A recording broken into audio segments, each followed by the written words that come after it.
ليبيا بلد، ليبيا معناتها اخواننا، والليبيا ناس متربين ومتحضرين برشا، ولكن فما الممارسات هذه. نشوفوا الفيديو كي يشوكي العالم. 900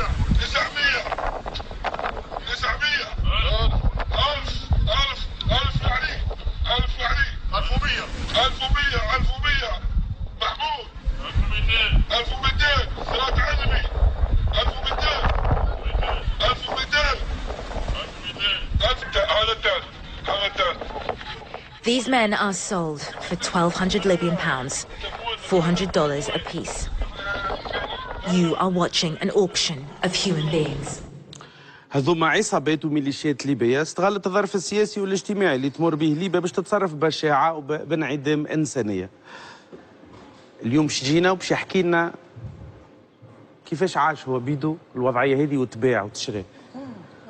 محمد علي شريف من النيجر، تحب تصفيقة كبيرة عليه.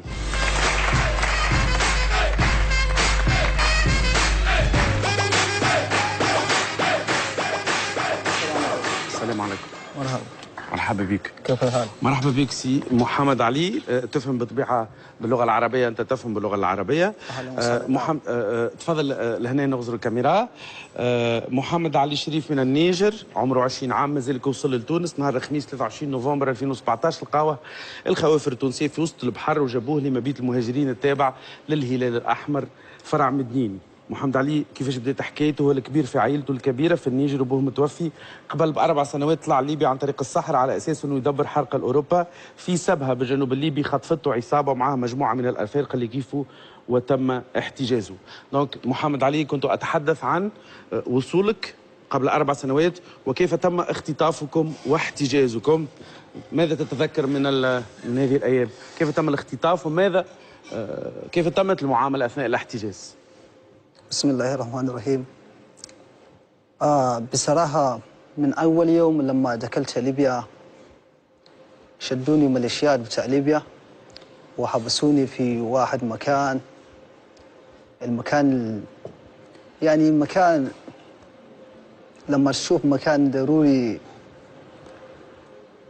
تبكي، لأني مكان لا ماء للشرب ولا طعام للأكل ولا مكان للرقد للنوم.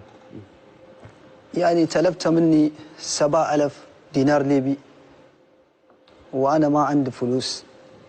اتصلت بأمي، قلت لأمي كبرت الوضع اللي كنت عايش فيها، وماما كانت تبكي وتقول يا علي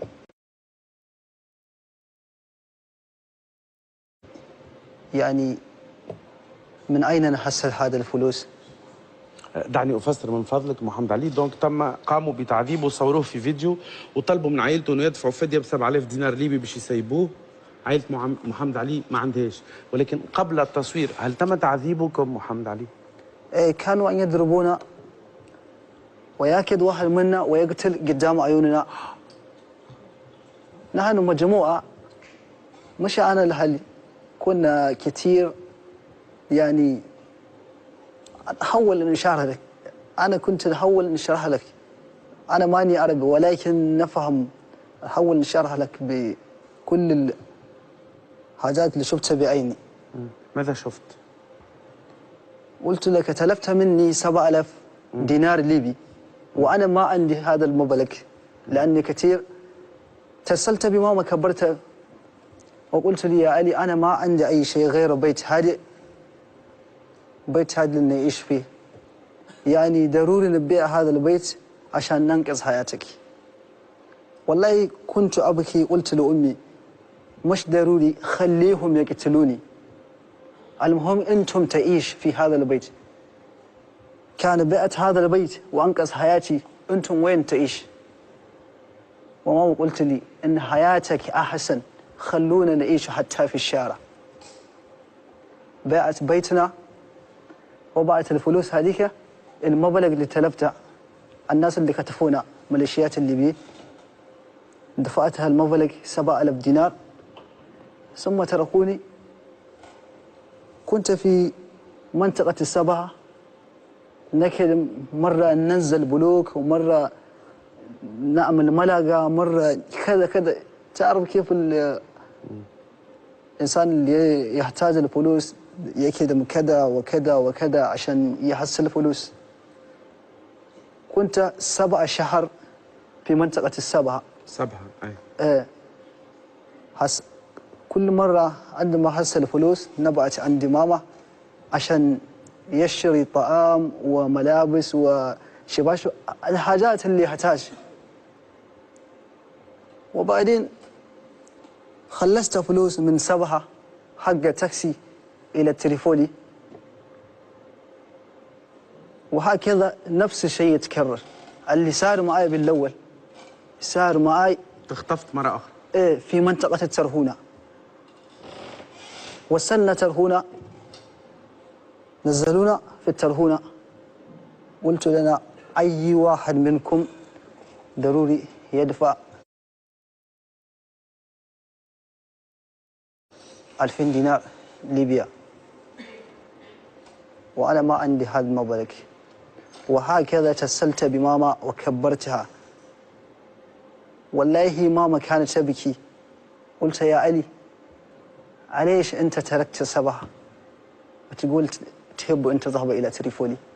أنا قلت لماما أنا في سبعة ما في خدمة، ضروري أترك هذا المكان ونمشي إلى عاصمة ومرات نحصل فلوس. والله ماما كانت تبكي. قلت يا علي أنا الآن ما عندي أي شيء، أنا لا أملك شيئا، والآن كيف؟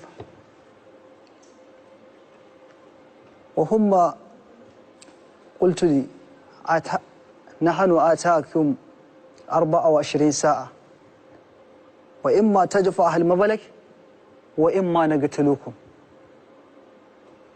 وأنا ما عندي كيف نحصل هالفلوس ونخلص. كنت عنده كان أنا والله كنا في هذا المنطقة اللي كتفونا، وهم جابوا واحد غني من أعرابيين اللي كانوا يعيشون في الصحراء، هو الذي دفعته المبلغ. خذني وحتى في السيارة تبعه هو إلى الصحراء. شريه. إيه.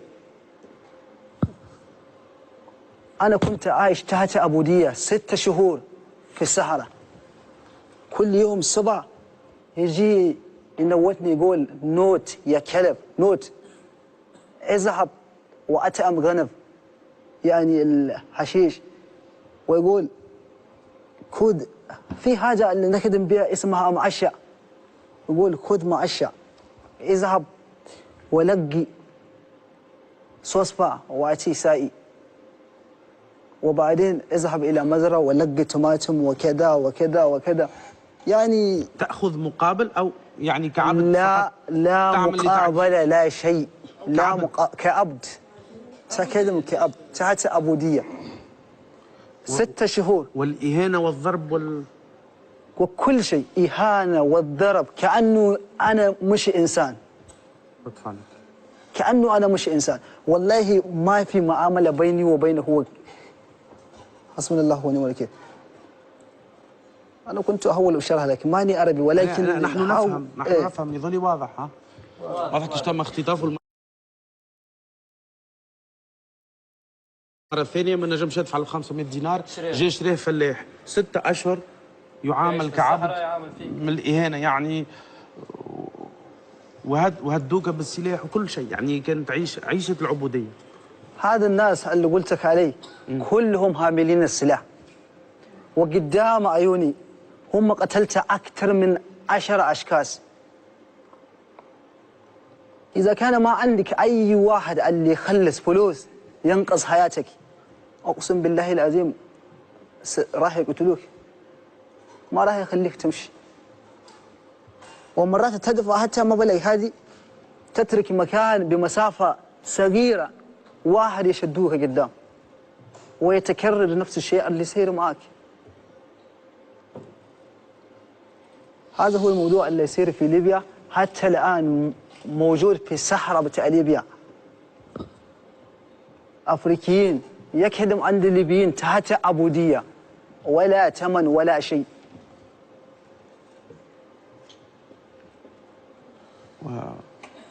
والعدد كبير يعني. عدد كبير في منطقة بني وليد، هذا معروف في منطقة بني وليد. ما دام أنت أفريقي وتريد أن تخرج من ليبيا تذهب إلى دولتك، وإذا شافوك الطريق يوقفوكم. هم كانوا يلبس ملابس الجيش وحاملين السلاح، ويوقفوكم ويسألوكم أين وراقيكم زواج السفر. معك زواج السفر، تأتيهم زواج السفر تبعك ويقرأ، ثم يقول لك انزل انزل اركب سيارة تبعنا. أنت ما عندك كيف تدير، ضروري تساوي زي ما قلت لك هم، وتنزل تركب سيارة تبعهم. يمشي حبسوكم مرات 5 يوم 3 يوم من غير طعام ولا ماء لا شيء. ثم يأتيكم هاتف ويقول لكم تسأل بأكوانك أو بأمك أو بأبوك يبعثون فلوس 10,000 5,000 دينار ليبي، 5,000 دينار ليبي، ولا 6,000 ولا 10,000. في اللي صار معاي هو هذا صاحبي والله العظيم شفته بعيني، صار معاي هو 7,000، وإما تدفع وإما تموت. كان ما عندك، فإن كان واحد من أغنياء من سهرة اللي عنده سائي وناقات وحاجات زي، يجي يدفع الثمن ويأخذوك معه.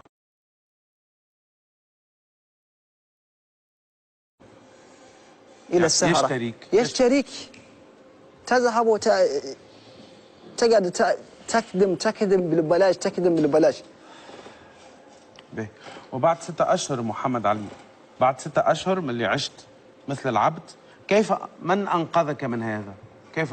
كيف نجوت من هذا؟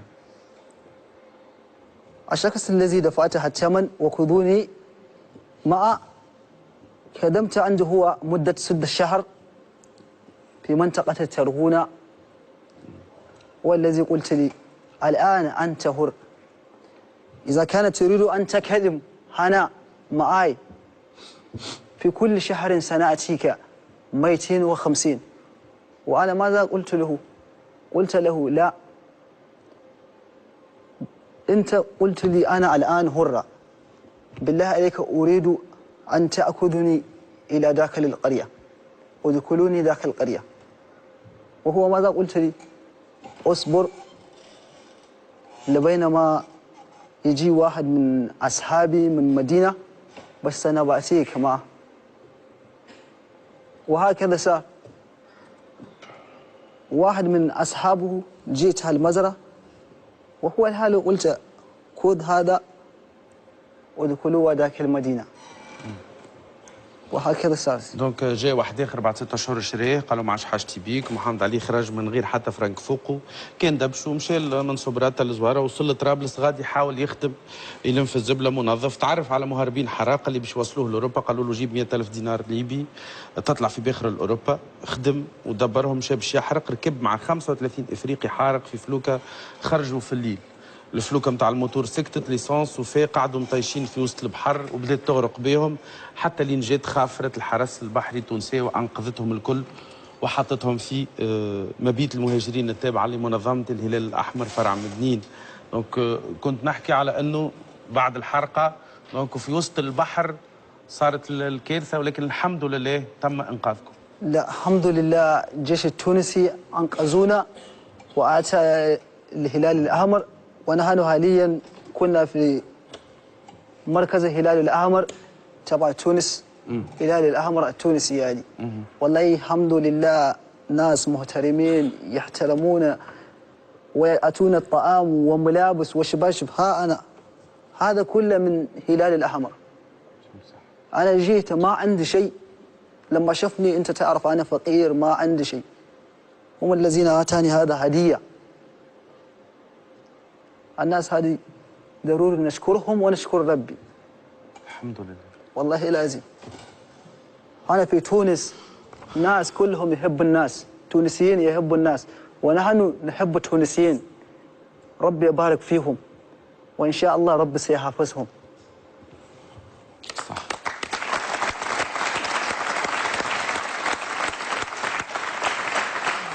نشكر ساعة مجهود. سامحني صادق، منظمة الهلال الأحمر في تونس وخاصة فرع مدنين اللي يستقبل في العام فوق ال 1500 لاجئ إفريقي، الكل تسكنهم وتوكل وتشرب وتلبسهم وتوفر لهم إطار صحي باش يداويوهم، علما وأنهم اللي يخدموا في الهلال الأحمر يخدموا بشكل تطوعي، ياخذوا شوية دعم المفوضية العليا لشؤون اللاجئين ومن التعاون السويسري وشوية دعم، معناتها كلهم متطوعين. صادق شكون؟ أول حاجة معناتها أنا كي شفتوا التقرير نحب نأكدوا على حاجة، معناتها أن راهي هذه مجموعات معناتها مسلحة ما عندها حتى علاقة بالشعب الليبي ولا بليبيا. أيه. ولا بحد شيء، خاطر ساعات تحسوا كأنه ليبيا كلها هكاك مش صحيح، معناتها مجموعات مسلحة من أول ثورة ليبيا تعمل في الشيء هذا. وخويا ايش تحبني نقول لك، معناتها ظروف نتاع بلاد خارجة من حرب. سامحني نوفل، اللي لاحظته في التقرير اللي التصوير هذاك اللي صار وقت اللي بيعوا في سوق العبيد، انا نحب نعرف كيفاش معناتها الصحفيه ولا صحافي اللي وصل للغاديكا كيفاش وصل للساعه سهلين بكاميرا كاشي ممكن بحال اي كيفاش وصل وكيفاش حتى حد من الامن الليبي ما وصل، حتى صحافي من الصحفيين الليبيه ما وصل، حتى حد ما وصل هو كي تفضحت لانه تفضح في تقرير للسي العينين الكل توجهت عليه. فوزي يلا عندك تعليق؟ فوزي عندي تعليق. انا تعليقي الحق. شوف اقول حاجه، العبوديه هذه زمان ولا احنا كنا العبوديه كانت في عهد الجاهليه.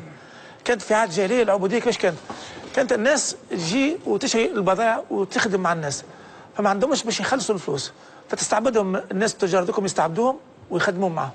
لكن كي يخدموا معهم كان له الحق ان ياكل ويشرب ويعيش كانسان، لكن هو عبيد صح. فجاء الاسلام من خلال النبي صلى الله عليه وسلم وحرر العبيد. فما قول سيدنا عمر بن الخطاب قال: متى استعبدتم الناس وقد ولدتهم امهاتهم احرار. الانسان من اول تخلق حر. كيف تسلب حريه انسان؟ كيف تسلب حب انسان؟ كيف تسلب بعد ورؤيه انسان باش يعيش في العالم كما يحب هو؟ احنا تو ما زلنا في العبوديه، ما زلت العبيد، ما زلت الناس تتباع وتتشرى. كيف؟ المراه كيفاش كانت فيما قبل؟ كانت تباع وكانت بضاعه، ياخذوا منها شيء يحبوا ويعطيهم منها شيء يحبوا. فجاء النبي صلى الله عليه وسلم وحرر المراه، وجاء الاسلام واعطى المراه مكانها لم يعطيها الانسان قط، لا توا الى يوم القيامه ما يجب حتى انسان يعطي مكانها كما اعطاها الاسلام للمراه. ما زلنا احنا توا في عهد نتاع عبيد. سيدنا عمر بن الخطاب كان يعتق العبيد، يشري العبيد بفلوسه ويعتقهم لوجه الله رب العالمين. شوف العكس نتاع هؤلاء الناس كيف كانوا يعذبوا في الناس. طيب يا اخي انت استعبدت هؤلاء الرجل، له الحق ان ياكل ويشرب ويعيش كانسان ويعمل. حاجه اخرى نختم بها، باش تقفوا قدام ربي سبحانه وتعالى ايش تقولوا له؟ كيف سيكون مصيركم؟ كيف سيكون جوابكم؟ ايش تقولوا يا ربي سبحانه وتعالى؟ ربحنا فلوس؟ ربحنا اموال؟ ايش تقولوا يا ربي يوم القيامه؟ ما يخافوش من ربي. لا هذوما ما همش عبيد جمله، ما عندهم هذا الدرس اللي تقول فيه انت ما يعنيهمش جمله. لا مش ما يخموش فيه جمله، مش نقفوا قدام ربي كلنا باش نتحاسبوا. هذوما مجرمين. محمد علي معناتها في كلمه، شنو طموحك؟ شنو تحب انت؟ شنو الامل نتاعك؟ احكي لي شنو تطلب انت اليوم محمد علي؟ من أين؟ من اي طرف؟ شنو يعني طموحك انت؟ شنو الهدف نتاعك؟ انك تستقر، انك تعمل، انك ترجع لبلادك؟ شنو معناتها الطموح نتاعك؟ عندي هدفي في حياتي وحصل هدمة عشان نحصل فلوس نشتري بيت لأمي اللي بعته. هذيك البيت اللي بعته عشان تنقذ حياتي. هذا هو هدفي. ولساتني أنا شباب ما عندي هدمة، ما عندي أي شيء، ما عندي أمل. لوجع الخدمه لوجع. يعطيك الصحه محمد علي شيف، شكرا للأحمر، وان شاء الله يا ربي احنا باش نجم نقص نجم نعاونوا باش نقلوا خدمه. شكرا. ان شاء الله ان شاء الله. يعطيك الصحه خوله، وانا متاكد اللي برشا يتفرجوا فينا تو باش يحاولوا يعاونوا، وقد ما نعاونوا اخواننا الافارقه، لانه احنا افارقه توانسه راهو، قد ما نعاونوهم اخواننا هذم وشويه معناتها خاطر يعيشوا في وضعيه صعيبه. انتم اللي عندكم علم وتفكر انه نحن انسان اكوانكم، اما هذو الناس والله كلب خير من افريقي عند اللي بيع اكثرهم ميليشيات. نعم. انه كلب خير من افريقي. نعم. ما فيش حد منهم يتامل معك كانه انت انسان. كلهم يتامل معك بالاهانه بالكرهه نعم. لكن اسمع، حتى شيء ما يضيع. انت في تونس في اخوانك في عائلتك لا تخاف من اي شيء.